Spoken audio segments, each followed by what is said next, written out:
Good morning, dear learners. Hope all you are great, fine, and fit. This is Muhammad Bilal Hussain.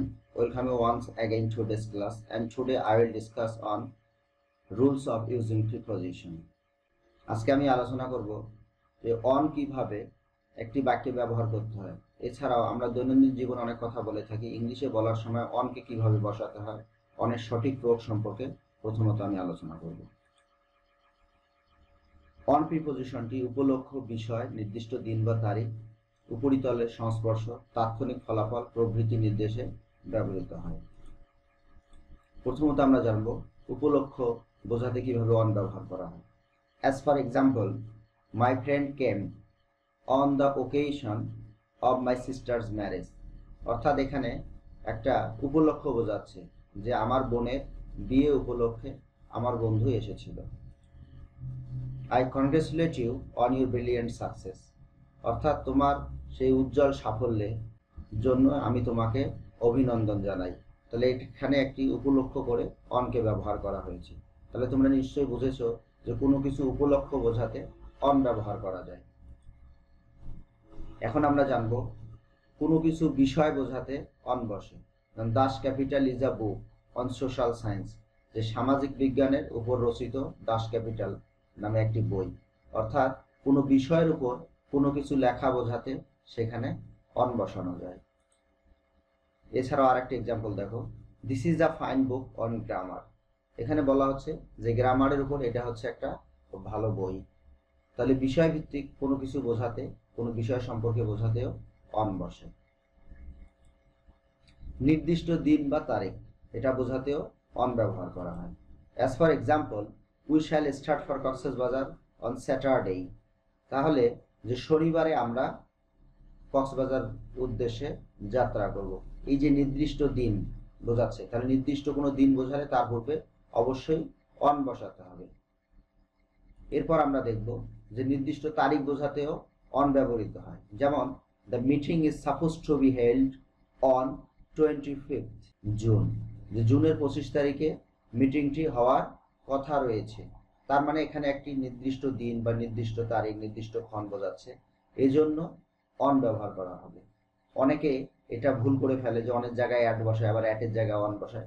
তোমাদের অবশ্যই মাথায় রাখতে হবে নির্দিষ্ট দিন বা তারিখ যদি বোঝায় তাহলে অবশ্যই অন বসাতে হবে, এটা কখনোই ভুল করা চলবে না। এখন আমরা দেখব যে কোনো কিছুর উপরিতলে, he put the watch on the table, অর্থাৎ টেবিলের উপরে সে ঘড়িটি রাখলো। এটা আরো সহজভাবে বলে দেই যে একটা জিনিসের উপর আরেকটা জিনিস বা কোনো বস্তু যখন রাখবে, সেটা যখন স্পর্শ করবে উপরিভাগে, তখন সেটা হবে on. The baby stood up on the chair, অর্থাৎ চেয়ারের উপর শিশুটি দাঁড়িয়েছিল। তাহলে চেয়ারের সাথেই কিন্তু স্পর্শ ছিল, এই জন্যই এখানে অন বসেছে। কারণ কোনো কিছুর উপরে ছাড়া তো দাঁড়ানো যায় না, নিচে কখনো দাঁড়ানো যায় না, এই জন্য উপরিতল বোঝাতে অন ব্যবহৃত হয়। কোনো কিছু তাৎক্ষণিক ফলাফল বোঝাতেও অন ব্যবহৃত হয়। যেমন on receiving the letter he was very happy, যে চিঠিটি গ্রহণ করে সে খুব খুশি হয়েছিল। তাহলে চিঠিটি গ্রহণ করার পর তার প্রতিক্রিয়াটা কি, তার ফলাফলটা কি, সেটা কিন্তু সহজে বোঝা গেল যে চিঠিটা গ্রহণ করার পর সে খুব খুশি হয়েছে। এই যে একটা তাৎক্ষণিক ফলাফল বোঝাচ্ছে, এই জন্য এখানে অন বসেছে। On my apology, he told that I was forgiven. সে বলল যে আমাকে ক্ষমা করে দেওয়া হয়েছে আমার ক্ষমা চাওয়ার জন্য। তাহলে আমার ক্ষমা চাওয়ার জন্য সে বলল আমাকে ক্ষমা করে দেওয়া হয়েছে। অর্থাৎ সে যে ক্ষমা চেয়েছে তার ফলাফলটা কি, তাকে ক্ষমা করে দেওয়া হয়েছে। তাহলে এখানে বোঝা যাচ্ছে যে তাৎক্ষণিকভাবে ফলাফলের ক্ষেত্রেও যে কোনো কিছু ঘটলো বা চাওয়া ইত্যাদির ব্যাপারে যদি ফলাফলটা তাৎক্ষণিকভাবে পাওয়া যায়, তাহলে সেক্ষেত্রেও অন বসানো যায়। এখন আমি আলোচনা করব যে টু প্রিপোজিশনটি কোথায় কোথায় বসে। তাহলে প্রথমত জেনে নেই যে টু কোথায় কোথায় বসে। কোনো কিছুর দিক মানে দিকে বোঝাতে, কারোর সাথে সম্পর্ক, পর্যন্ত অর্থাৎ ডিউরেশন, কোনো কিছুর উদ্দেশ্য বোঝাতে, পরিণাম, পছন্দ, বিস্তার ইত্যাদি নির্দেশ করতে টু ব্যবহৃত হয়। তাহলে প্রথমে আমি আলোচনা করব দিক বোঝাতে টু কিভাবে বাক্যে ব্যবহৃত হয়। যেমন Hasan was walking through the river, আরো সহজ করে বলি যে টু শব্দটা আরো সহজে কিভাবে বসানো যায়। যেমন যাওয়া আসা যেখানে টু বসে সেখানে, এটা আরো সহজে খেয়াল থাকবে যে যাওয়া আসা যেখানে টু বসে সেখানে। অর্থাৎ এই যে এখানে বলা হচ্ছে Hasan was walking to the river, যে হাসান নদীর দিকে যাইতেছিল। তো নদীর কাছে গিয়ে সে তো নদীতে বসে থাকবে না, আবার কোনো এক সময় ফিরে আসবে। এই জন্যই বলতেছি যাওয়া আসা যেখানে, অর্থাৎ যাবে প্লাস কোনো না কোনো সময় ব্যাক করবে। তাহলে যাওয়া আসা যেখানে টু বসে সেখানে। তারপরে এক্সাম্পলটি দেখো, দে আর গোয়িং টু মার্কেট, অর্থাৎ তারা বাজারে গিয়ে তারা বাজারে যাইতেছে। এই যে বাজারে যাইতেছে এখানে যে টু বসানো আছে, অর্থাৎ যাওয়া আসা যেখানে টু বসে সেখানে, বাজারের দিকে যাচ্ছে। সহজভাবে এটি খেয়াল রাখবে যে বাজারে গিয়ে কেউ থাকে না, কোনো গিয়ে কিছু সময় পর আবার চলে আসে। ইভেন দোকানদাররাও যে মার্কেটে যায় দোকান করার জন্য, তাদের বেচা কেনা করার জন্য, তারা সকালে গেলেও কিন্তু রাতে ফিরে আসে। এই যে যাওয়া আসা যেখানে টু বসে সেখানে। যেমন আমরা বলি আই গো টু স্কুল, অর্থাৎ আমরা স্কুলে যাই প্লাস আসি। তাহলে যাওয়া আসা যেখানে টু বসে সেখানে। এবার দেখো যে টুটা সম্পর্কের ক্ষেত্রে কিভাবে ব্যবহৃত হয়।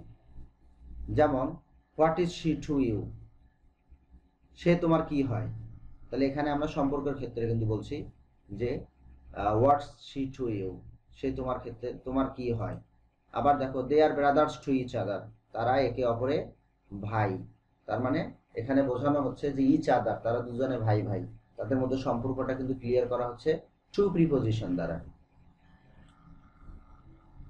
এবার দেখো টু শব্দটি পর্যন্ত হিসাবে কিভাবে ব্যবহৃত হয়। The soldiers fought to the last, অর্থাৎ শেষ পর্যন্ত। এখানে একটা ডিউরেশন বলতেছে যে কতক্ষণ সময়, যে শেষ পর্যন্ত এই সৈনিকরা যুদ্ধ করেছিল।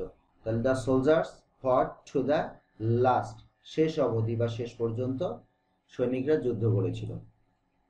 The garden extends to the river bank, তাহলে এখানে পর্যন্ত, যে কি পর্যন্ত এই বাগানটাকে বিস্তৃত করা হয়েছে। এক্সটেন্ডস অর্থ বিস্তৃত করা, যে বাগানটি বিস্তৃত করা হয় নদীর তীর পর্যন্ত। রিভার ব্যাঙ্ক, রিভার মানে নদী, আর ব্যাঙ্ক অর্থ হচ্ছে তীর, যে নদীর তীর পর্যন্ত বাগানটি বিস্তৃত করা হয়।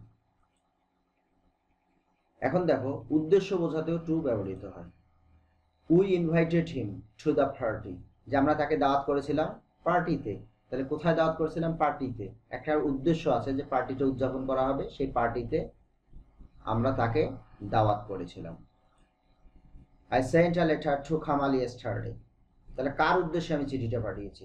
কামালের উদ্দেশ্যে। যে I sent a letter to Kamal yesterday, তাহলে উদ্দেশ্য বোঝালে টু বসে। এবার দেখবো আমরা পরিণাম, যে কোনো কাজ করলে কি হয়, তার ফলাফলটা কি। যেমন the mugger was beaten to death, যে এখানে মেরে ফেলা হয়েছে টু ডেথ, অর্থাৎ মেরে মৃত্যুর দিকে ধাবিত করা হয়েছে। মারতে মারতে পিটিয়ে তাকে মৃত্যুর দিকে ধাবিত করা হয়েছে। বিটেন অর্থ হলো প্রহার করা বা মারা। তাহলে পরিণামটা কি? যে the mugger was beaten to death, যে একে পিটিয়ে তাকে তার মৃত্যু হয়েছে। The dying patient was brought back to life, dying patient, dying অর্থ হচ্ছে মুমূর্ষু, আর প্যাশেন্ট অর্থ কি? প্যাশেন্ট অর্থ হচ্ছে রোগী। ওয়াজ ব্রট ব্যাক টু লাইফ, যে মুমূর্ষু রোগীটি জীবন ফিরে পেল।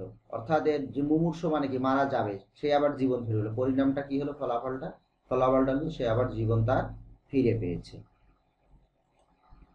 এখন পছন্দ অর্থে টু ব্যবহৃত হয়। The watch is to my liking, অর্থাৎ এই ঘড়িটা আমার পছন্দ, এই পছন্দের ক্ষেত্রেও টু ব্যবহৃত হয়। The dish is not to his test, dish এখানে বলছে যে এই খাবারটি তার রুচির সাথে যায় না, মানে তার রুচি সম্মত নয়। তাহলে এটাও কিন্তু পছন্দ বোঝাচ্ছে, সেক্ষেত্রেও আমরা টু বসাতে পারি। কোনো কিছুর বিস্তার বোঝাতেও টু বসে। যেমন কাউন্ট ফ্রম 1 to 10, অর্থাৎ 1 থেকে 10 পর্যন্ত গণনা করো। এই যে বিস্তার 1 2 3 4 5 6 7 8 9 10, তাহলে এই যে 1 থেকে 10 পর্যন্ত গণনা করতে বলছে, অর্থাৎ এর বিস্তারটা এখানে বোঝানো হচ্ছে। I like all kinds of music from ফক মিউজিক টু মডার্ন মিউজিক, বলছে আমি সকল ধরনের সঙ্গীত পছন্দ করি, একবারে লোকসঙ্গীত থেকে শুরু করে আধুনিক গান পর্যন্ত। এই যে একটা বিস্তার, অনেক প্রকার সঙ্গীত আছে, এক সঙ্গীত থেকে আর এক সঙ্গীতের বিস্তার এখানে বলা হলো, সেক্ষেত্রেও আমরা টু ব্যবহার করব। এখন আন্ডার প্রিপজিশনটি কিভাবে বাক্যে ব্যবহৃত হয় সেটি নিয়ে আলোচনা করব। নিস মানে নিচে, অধীন মানে কারো অধীনে, বিবেচনাধীন কোনো কিছু কাজকর্ম বিবেচনায় রাখা বা কোনো কিছুর অবস্থা বোঝাতে আন্ডার প্রিপজিশনটি ব্যবহৃত হয়। নিচ বোঝাতে কোনো কিছু, the ball is under the table, যে বলটি টেবিলের নিচে, অর্থাৎ বলটি কোথায়, টেবিলের নিচে। তাহলে কোনো কিছুর নিচে বোঝালে আন্ডার প্রিপজিশনটি ব্যবহৃত হয়। They sat under the shade of a tree, যে তারা গাছের ছায়ায় বসেছিল। তারা কার নিচে বসেছিল, গাছের ছায়ায় বসেছিল, মানে গাছ উপরে তার ছায়া পড়ছে, সেই ছায়ার নিচে বসেছে। তাহলে এখানে কোনো কিছুর নিচে বোঝাতে আন্ডার ব্যবহৃত হয়। কারো অধীনে কোনো কিছু করা, যেমন the post is under government, অর্থাৎ এটা সরকারি পোস্ট, যে এটা হচ্ছে একটা সরকারি পোস্ট। অর্থাৎ আমরা চাকরির ক্ষেত্রে যে অ্যাপ্লিকেশন করে থাকি, আমরা বলি government job, non government job, অর্থাৎ তার বেতনটা কোন খাত থেকে হবে, সেটা কি নন গভর্নমেন্ট অর্গানাইজেশন দেবে না সরকার দেবে, অর্থাৎ গভর্নমেন্ট দেবে। তো সেটা এখানে যে কার অধীনে এই পোস্টটা, তো সেটি বোঝাচ্ছে এখানে। এই জন্য কারো অধীনে বোঝাতে আন্ডার প্রিপজিশনটি ব্যবহৃত হয়। হি ওয়ার্কস আন্ডার মি, সে আমার অধীনে কাজ করে। এই যে এখানে কার অধীনে বোঝাচ্ছে, আমার অধীনে, অর্থাৎ আমার নিয়ন্ত্রণে, কারো অধীনে বা নিয়ন্ত্রণে বোঝাতে আন্ডার প্রিপজিশনটি ব্যবহৃত হয়। বিবেচনাধীন, কোনো কিছু বিবেচনা করতে ব্যবহৃত হয়, যেমন the application is under consideration, যে দরখাস্তটি বিবেচনাধীন। তাহলে কোনো কিছুর বিবেচনা বোঝাতেও আন্ডার প্রিপজিশনটি ব্যবহৃত হয়। Your proposal is under consideration, যে তোমার প্রস্তাবটি এখন বিবেচনাধীন, যে তোমার প্রস্তাব বিবেচনাধীন। এই যে প্রপোজাল, ইউর প্রপোজাল, তাহলে বিবেচনাধীন বোঝাতেও আন্ডার প্রিপজিশনটি ব্যবহৃত হয়। এখন কোনো কিছুর অবস্থা, যেমন the case is under trial, case মানে মামলা, যে মামলাটি এখন বিচারাধীন। তাহলে কোন অবস্থায় মামলাটি রয়েছে, একজন কোর্টে গিয়ে মামলা করেছে, মামলাটি কি রায় হয়েছে না হয়নি, সেটা বোঝাতে এখানে কিন্তু বোঝা যাচ্ছে যেটা বিচারাধীন, আন্ডার ট্রায়াল। তাহলে বিচারাধীন অর্থাৎ একটা অবস্থা, এই অবস্থা বোঝাতেও আন্ডার প্রিপজিশনটি ব্যবহৃত হয়। He is under sentence of death, যে সে এখন মৃত্যুদণ্ডে দণ্ডিত। তাহলে কোন অবস্থা রয়েছে, সেন্টেন্স অফ ডেথ মানে মৃত্যুদণ্ড, তাহলে he is under sentence of death, তাহলে সে এখন মৃত্যুদণ্ডে দণ্ডিত। এই যে তার একটা অবস্থা বোঝাচ্ছে, এক্ষেত্রে আমরা আন্ডার প্রিপজিশনটি ব্যবহার করব। তো আজকের এই আলোচনা তোমরা যদি মনোযোগ দিয়ে শোনো এবং এই পয়েন্টগুলো মনে রাখো, আশা করি অ্যাপ্রোপ্রিয়েট প্রিপজিশন যে কোশ্চেনটি এসে থাকে তোমাদের, এটা যে শুধু তোমাদের স্কুল কলেজের পরীক্ষায় আসে তা নয়, অ্যাডমিশন টেস্ট এবং চাকরি পরীক্ষাতেও আসে। এছাড়া তোমরা যদি সঠিকভাবে ইংরেজি বলতে চাও, সেক্ষেত্রেও কিন্তু প্রিপজিশনের ব্যবহার লাগবে, কারণ প্রিপজিশন সব বাক্যেই মোটামুটি ব্যবহৃত হয়ে থাকে। কাজে এগুলো সঠিক ব্যবহার তোমাদের অবশ্যই জানতে হবে। তুমি যদি if you want to be a fluent speaker and if you want to speak in a smart way, you must know the use of appropriate preposition. So take care. Thank you very much. Bye bye.